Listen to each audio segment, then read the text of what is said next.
Postcards from Paul. We're continuing the series, and we're well into the summer season now, as all the disruption at the airports will testify. I feel sorry for those poor people who are stuck in Birmingham airport. But 'tis the season, isn't it, for all that. So, this week we're in Athens. So, Paul has done a bit more travelling, and now he's arrived at Athens, and he's been doing his talking and getting himself known, and it's led to an interesting invitation. So I'm just going to, the message today is from Acts 17, 16 to 34, but I'm just going to read 16 to 21 to start off with.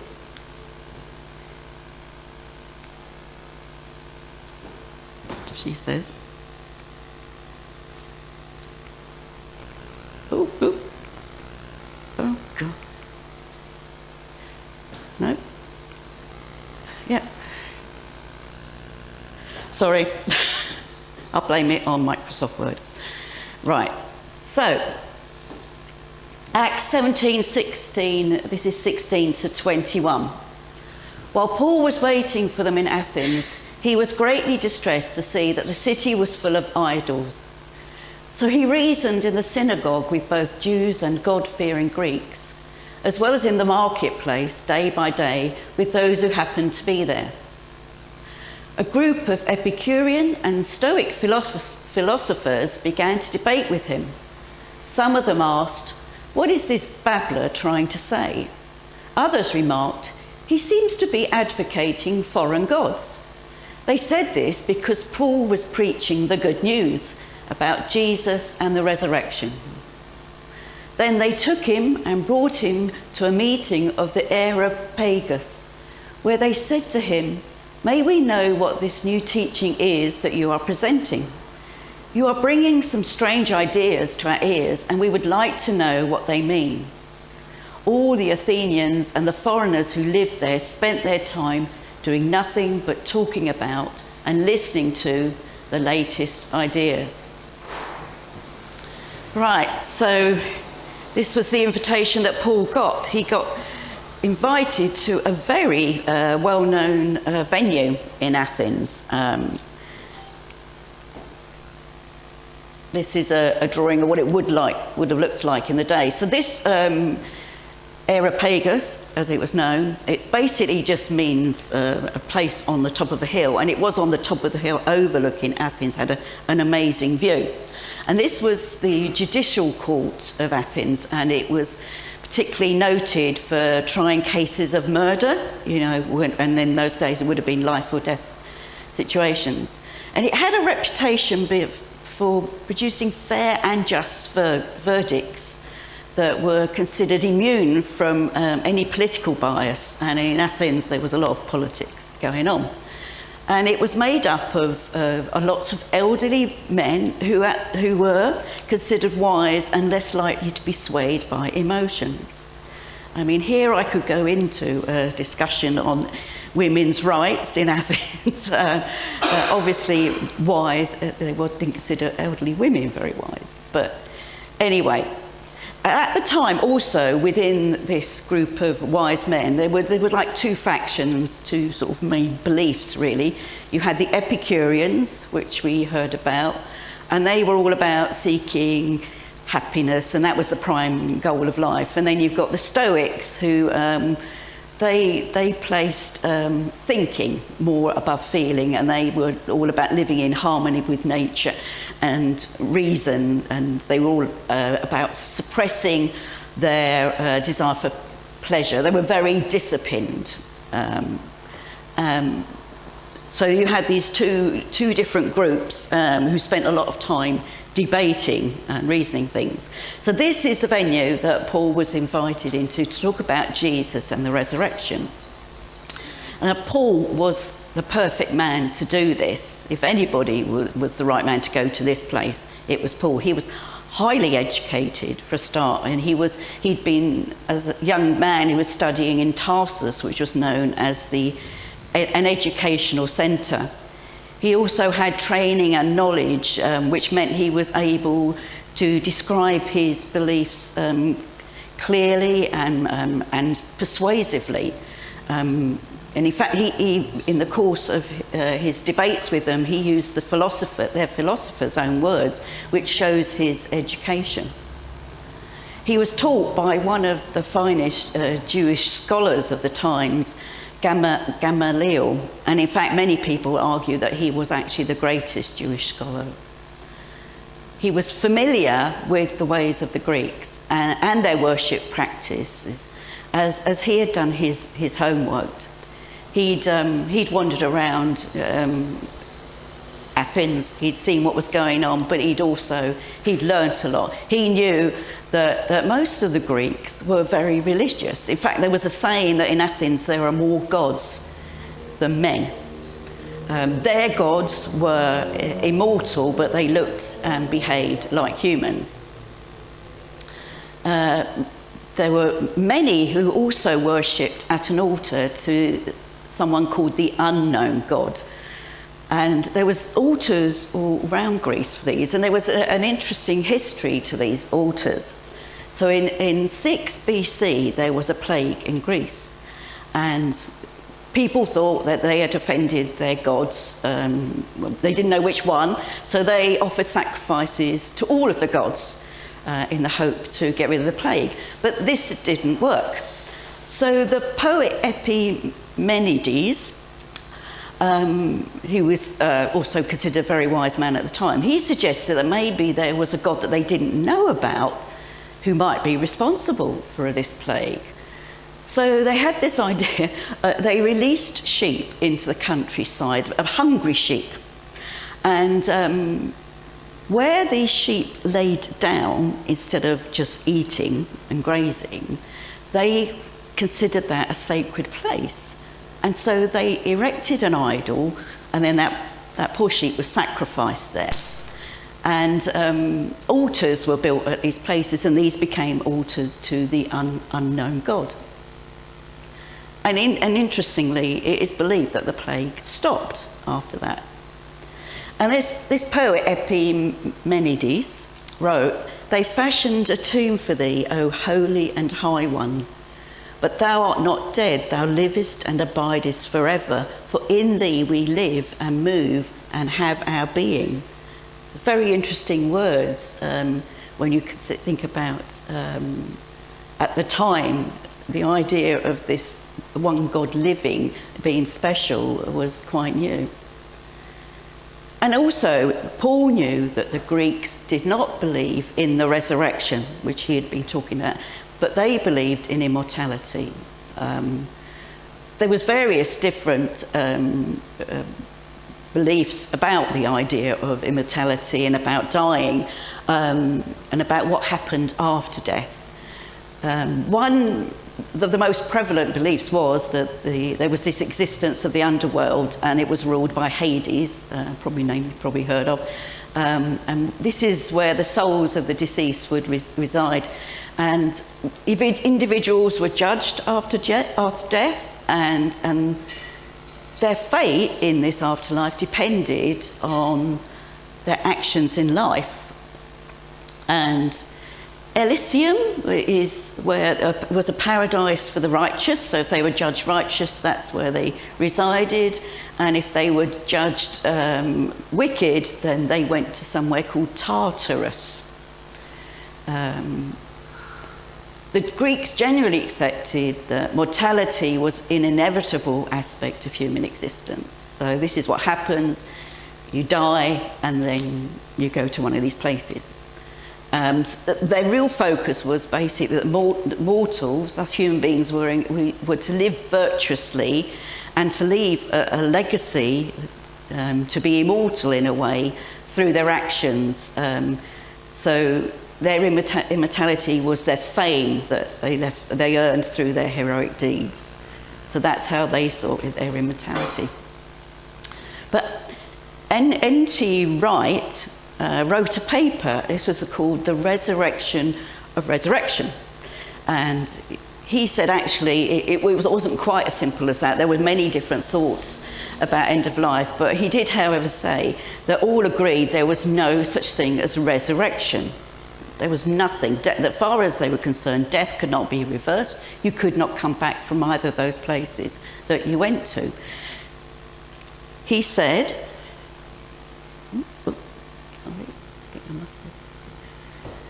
in Greek thought, the living could establish contact with the dead through various forms of necromancy. They might even receive ghostly visitations, but neither experience amounts to what pagan writers themselves referred to as resurrection, or the return to life, which they all denied. But Paul did believe in resurrection. He believed that the God would give new life to the mortal bodies of Christians, and indeed to the entire created world. In Romans 8-11, he wrote, "If the Spirit of God who raised Jesus from the dead dwells in you, he who raised the Messiah Jesus from the dead will give life to your mortal bodies also through his Spirit who lives in you." So in going to the Areopagus, where Paul was invited, Paul knew that he was entering into an arena where his beliefs were going to be on trial. Which leads us then on to what Paul actually said. And I've invited Jack to come up and read Paul's words for me. You did get that bit of the message, did you? No, obviously. You'd have to read it from the screen there. Here you are. Do you want to stand? I'll stand here. Oh, sorry. Okay. Paul then stood up in the meeting of the Areopagus and said, "People of Athens, I see that in every way you are very religious. For as I walked around and looked carefully at your objects of worship, I even found an altar with this inscription, 'To an unknown God.' So you're ignorant of the very thing you worship, and this is what I am going to proclaim to you. The God who made this world and everything in it is the Lord of heaven and earth, and does not live in temples built by human hands. And he is not served by human hands as if he needed anything. Rather, he himself gives everyone life and breath and everything else. And from one man he made all the nations, that they should inhabit the whole earth, and he marked out their appointed times in history and the boundaries of their lands. God did this so that they would seek him and perhaps reach out for him and find him, though he is not far from any one of us. For in him we live and move and have our being. As some of your own poets have said, we are his offspring. Therefore, since we are God's offspring, we should not think that the divine being is like gold or silver or stone, an image made by human design and skill. In the past, God overlooked such ignorance, but now he commands all people everywhere to repent, for he has set a day when he will judge the world with justice by the man he has appointed. He has given proof of this to everyone by raising him from the dead." When they heard about the resurrection of the dead, some of them sneered, but others, "We want to hear you again on this subject." At that, Paul left the council. Some of the people became followers of Paul and believed. Among them was Dionysius, a member of the Areopagus, also a woman named Damaris, and a number of others. Thanks, Jack. Maybe he needs to read his emails a bit. Thanks. Right. So those were Paul's words. And as we hear at the end of that, those words made a huge impact on important people who were there at that venue, and they became followers of Jesus. And years on, you will find Paul's words on it's a bronze plaque that is placed into the ruins of Areopagus. It's considered an incredibly well-known and famous speech by Paul. And the reason his words had such impact is because he geared them to who he was talking to. And I think Paul enjoyed himself here. I mean, talking about something he was so passionate about. I think Paul was probably a bit like me, liked a good debate anyway. And when it comes to something that we really are passionate, we can wax lyrical about it. You know, I mean, there were plenty of opinions about England's performance after the Euros final. You could have heard lots of debates around that. it's unlikely that we are going to get invited to the Areopagus or anywhere else like it. But we are likely to get asked questions about our faith at some point in other situations. Paul prepared for his questions being asked to him, and it's a good idea for us to do it as well. I mean, something that would be useful is maybe we could practice initiating conversations about God. I mean, how about debating immortality with people? Something that is still important to people today and is still discussed a lot. I mean, what do the people that you know think about immortality? Do they want to live forever? I mean, we could ask them, what do they think about paying £36,000 to have their bodies frozen in time, to be revived at a later date when they can then have new bodies created out of their DNA. And people are using many other ways of living forever. And there's some of them are just weird. I mean, cryogenetics, which is the freezing of your bodies, oh, by the way, it's cheaper if you just freeze your head, if anyone's thinking about it, you know, is incredible. I mean, and when you read about how it's actually done, and I do, you know, it's quite interesting, but it sounds remarkably like you're reading about mummification, you know, in the ancient times. The things that people still will, the lengths that people will still go to now to live forever is interesting. Yep, I mean, it'd be interesting to know from people that we talk to, what do they think? If they could be renewed, what would they like to be different about themselves? And maybe how would they like the world to look if it was renewed as well?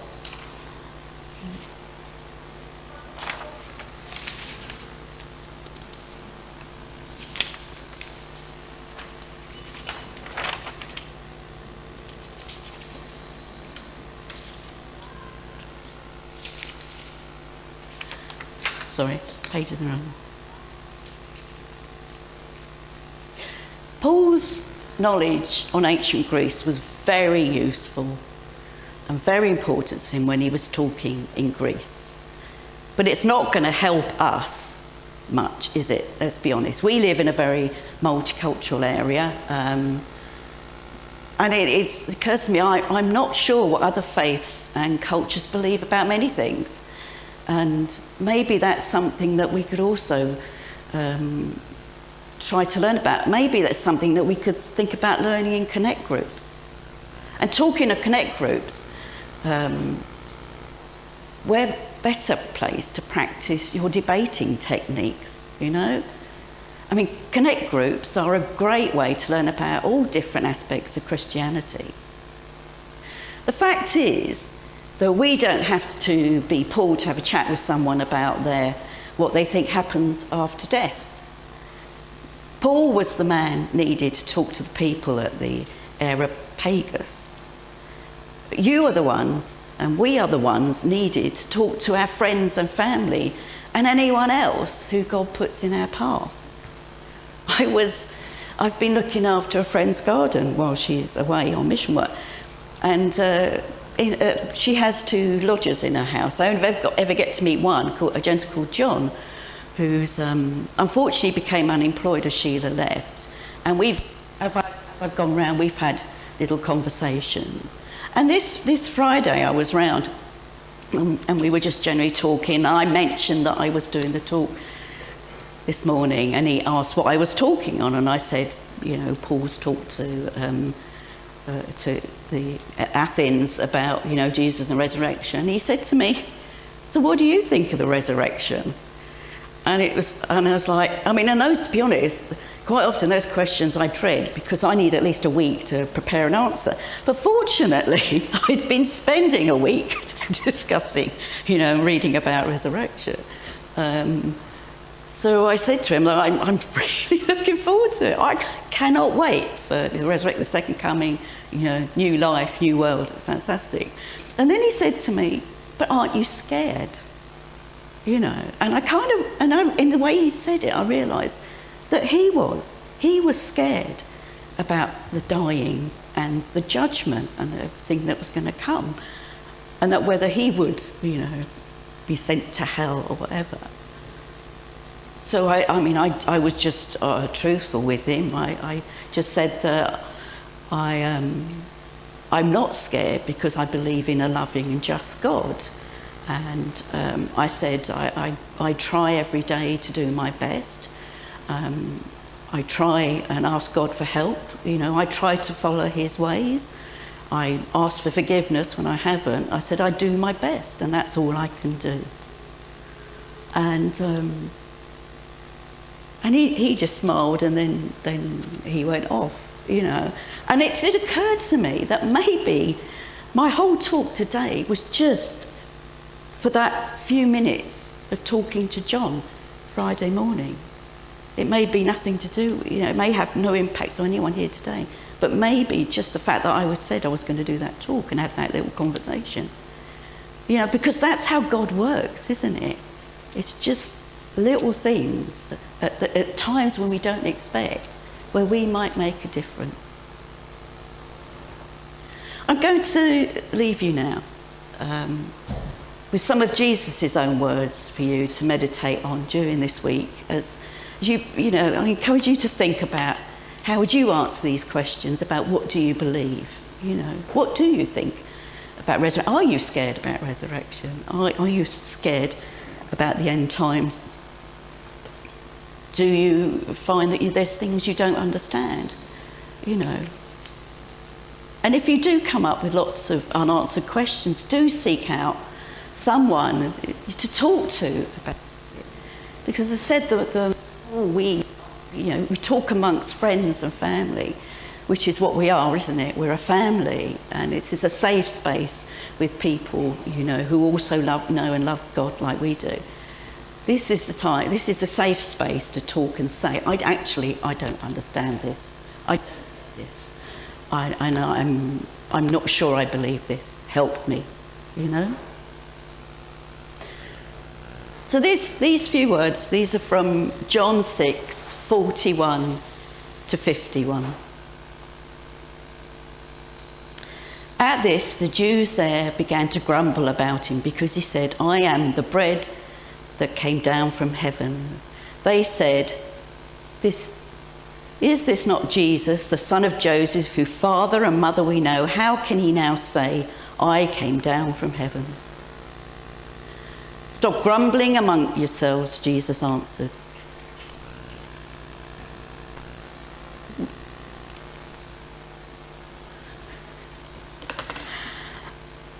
No one can come to me unless the Father who sent me draws them, and I will raise them up at the last day. It is written in the prophets, they will all be taught by God. Everyone who has heard the Father and learned from him comes to me. No one has seen the Father except the one who is from God. Only he has seen the Father. Very truly I tell you, the one who believes has eternal life. I am the bread of life. Your ancestors ate the manna in the wilderness, yet they died. But here is the bread that comes down from heaven, which anyone may eat and not die. I am the living bread that came down from heaven. Whoever eats this bread will live forever. This bread is my flesh, which I will give for the life of the world. Amen.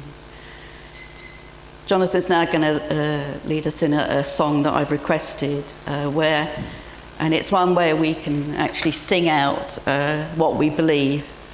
And my prayer is that we can all just sing out, you know, with all our hearts to these words that we're going to hear.